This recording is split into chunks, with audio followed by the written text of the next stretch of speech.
Whale and dolphin watching are popular activities in Hualien, eastern Taiwan. But lately, there haven't been many tourists. Local boat captains say business has done poorly since April, after a major earthquake struck the region. 对，之前真的就是没有，只要到搭船的时间，比如说10点，10点半，码头这边就是可能有200-300人在这边，但是现在看到的就是空荡荡的这样子。Hualien's natural beauty usually draws millions of tourists every year, making up as much as 70% of its economy. But after 6 months of earthquakes and typhoons, the tourism industry here is in trouble. Walking on the streets of Hualien, you can see many shops and restaurants, like the one behind me, that have closed their doors as tourism has slowed. Just across the street, a building that suffered major earthquake damage awaits demolition.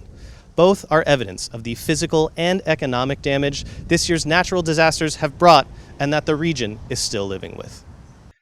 The earthquake in April measured 7.2 on the Richter scale, the strongest to hit the country in 25 years. It left at least 18 people dead and damaged structures across the region. Repeated landslides cut transportation links and have devastated the region's biggest attraction, Taroko National Park, which may not be fully reopened for years. Its lush green mountainsides now white from collapse. One of the hardest hit industries, hotels. Despite millions of US dollars in government-sponsored travel vouchers, incentives, and subsidies, with some rooms being offered practically free of charge, the occupancy rate in Hualien has dropped to an all-time low. 那其实我们在地震之前或是台风之前，花莲的平均住宿率大概都有55%左右哈，但是到目前为止，大概还是只有20%左右的住宿率。那所以代表我们还有一大段努力的空间，好，可以用更多的方式，大家尽力的，好去吸引客人能够有意愿来到花莲。The central government approved almost $900 million in post-earthquake reconstruction and relief funds earlier this year. But that's done little to help those whose businesses have shut down. Several business owners and workers now relying on charity to get by. This restaurant, run by a local organization, is providing jobs for those affected by the quake.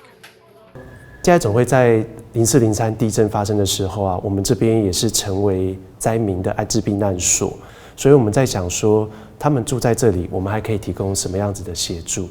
那因为我们有这些像是餐厅、像是烘焙这一些的场域，所以我们就用以工代赈。在我们这边工作的场域的人数其实不多，大概只有3-4位左右，就直接在这边做比较直接在这边工作的人。那在地震之后，我们现在目前有26个伙伴，就是以工代赈的人员在这边工作。As both charities and the government try to help Hualien find its footing, 6 months after the quake, the foundation of its economy is still off balance. The damage caused, the most extensive in recent memory, making it difficult to predict how long it will take for a tourism revival, leaving local businesses caught between seeking other options or adjusting to a new normal. Justin Wu and Gorin for TaiwanPlus.